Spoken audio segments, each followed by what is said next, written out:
The views and opinions expressed in this video are solely based on the AriasWave methodology. The difference between AriasWave and Elliott Wave is that AriasWave is objective, whereas Elliott Wave is subjective. According to AriasWave, all wave components within a correction must occur in a particular order. Okay, so welcome back. This is Mike. That was the disclaimer. So we're looking at the Ethereum chart here to start off. So I want to give you an update on what's going on at the small degree according to AriasWave. So in the longer term pattern, we're looking at a B wave that completed at the highs, whereas Bitcoin completed a 5-wave move. So this is a very common theme I've found with altcoins, is that the move up since around 2015 was completely corrective in expanded correction.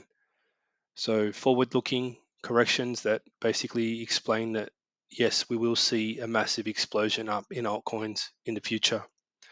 But for now, we're dealing with a correction that is ongoing. So this correction, being a long-term correction, has completed its wave component that basically is a wave B zigzag up. It's a complex expanded type 2 zigzag. So since the highs, we're basically turning lower, and price should continue lower in this bear market for wave C. Now, if you've been following my ideas, you'll understand that I'm expecting a massive correction in all markets, probably sometime around either this year / next year. We're going to see a large move down. So for Ethereum in particular, if we zoom in, we can see that this correction is a bit different than Bitcoin's, and I will cover Bitcoin in a moment and then head over to XLM to make a comparison. So wave 1 down occurred from the highs, followed by a zigzag wave A, and then a wave B zigzag down, followed by a wave C up. Now this 5-wave move is the reason why a lot of people are feeling that potentially Ethereum bottomed in June last year, but rather I see this as just part of a correction. So the next move down was a wave D, followed by a 5-wave move up for wave E. Okay, so this is the final move in the correction. You can see that it's definitely weaker than the wave C. This is very indicative of a wave E 5-wave move. Okay, so this is something interesting that I've noticed that happens when there is a 5-wave move occurring in one market versus the other, and Bitcoin has performed a little bit differently, creating a zigzag wave A during the same period. So you'll notice that the subdivisions are slightly different, right? And that this was a wave 1 bounce, followed by a 2, and then a 1, 2, 3, 4, 5, and then a 4 and a 5, with a 5th wave now nearing completion, right? So when it comes to this type of expanded correction to the downside, I expect price to come back to hit the dashed line. The dashed line is a target, and once we hit that dashed line, this is basically the end of wave 1. Okay, so it's a case of support becoming resistance, coming back to retest. Okay, so this is how I see this particular pattern, and the reason for the confusion in Bitcoin originally was due to Ethereum performing a 5-wave move. Okay, now altcoins are a big part of the crypto industry, so therefore there is some overlap within the patterns, but once correctly identified, you can make certain assumptions. Okay, so we'll head over to Bitcoin now.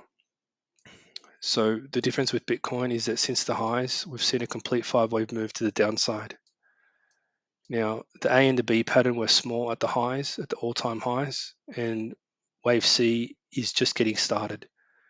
So this wave 1 is a type 1 weak 5-wave move, where wave 1 was a zigzag, 3 was a zigzag, and 5 was a large zigzag, right? Now, the reason for the funky wave pattern for wave 5 zigzag, especially within the middle part in the wave B, was due to this long-term trend line, which distorted the pattern somewhat and caused a bit of a reaction due to various technical factors which a lot of traders are looking at. So that explains a lot of the price action once we hit this area.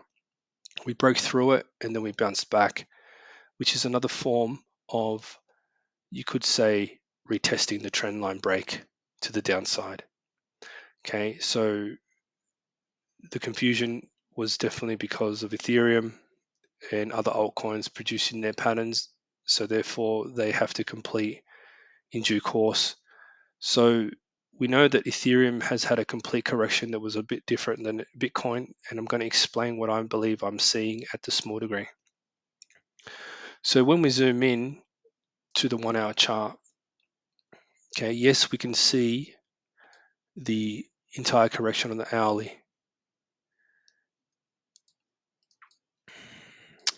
This is actually a wave 5. I don't know why it's not labeled that way.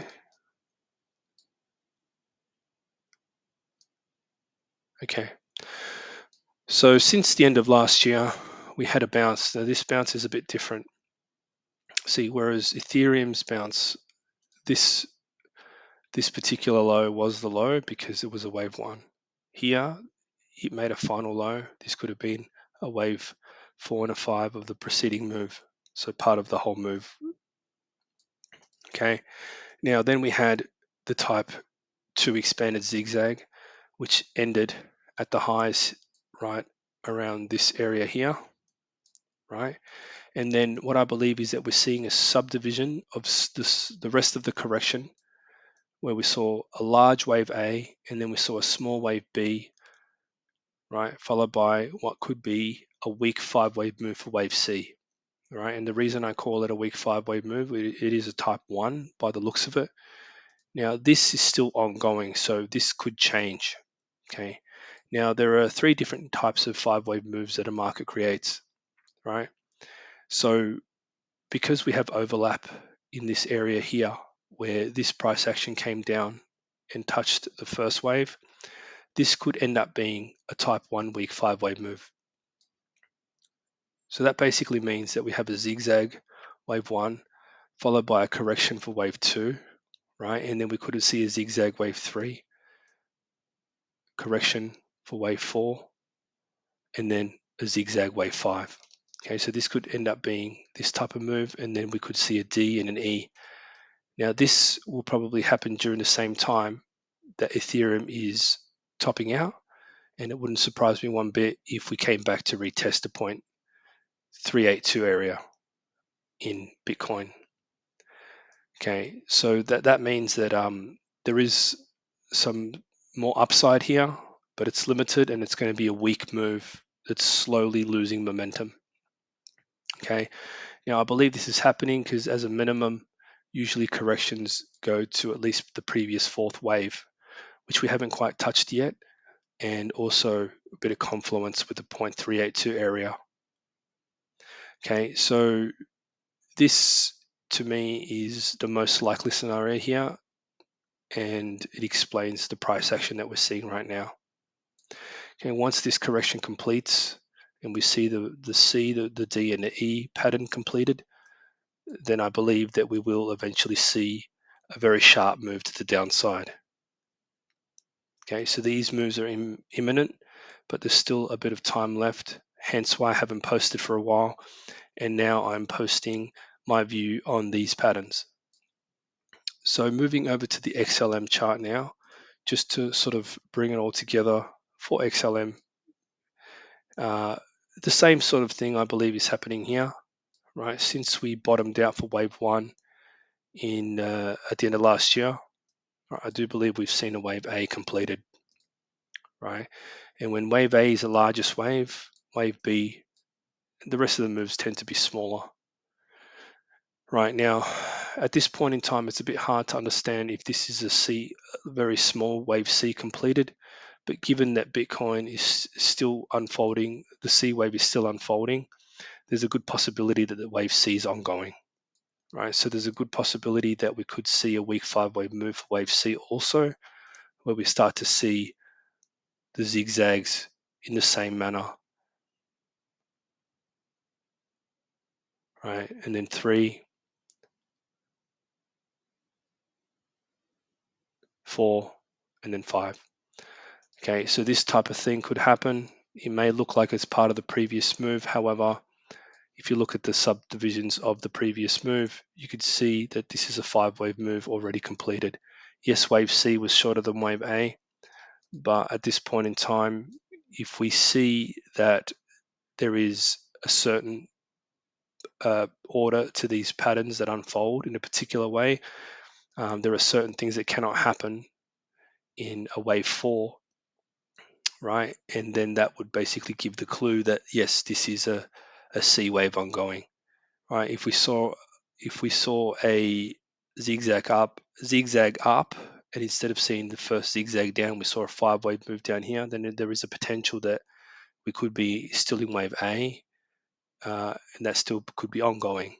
So we'll be looking out for the clues once these next few waves unfold.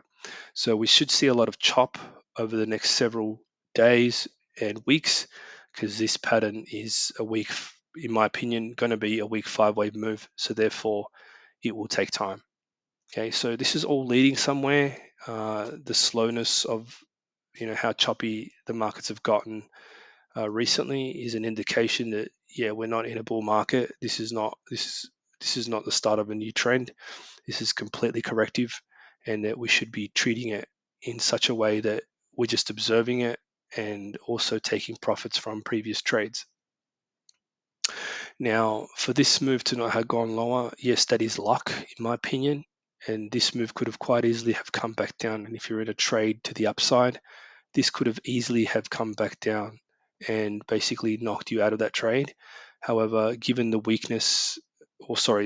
strength of the current trend, even the corrective patterns appear to be to the downside, appear to be somewhat limited to the downside, and basically trying to produce a move to the downside, but not able to do so due to the strength of the trend.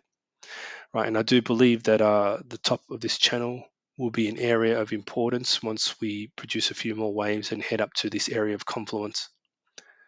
Right, and once we do so, we should expect a reversal, but not a complete reversal. Would still be ongoing. The correction will still be ongoing, and heading towards completion. So we'll be tracking this. I've just been waiting for the waves to unfold in a way that I can explain them to you, and also join all the dots together across these three markets. Thanks for watching.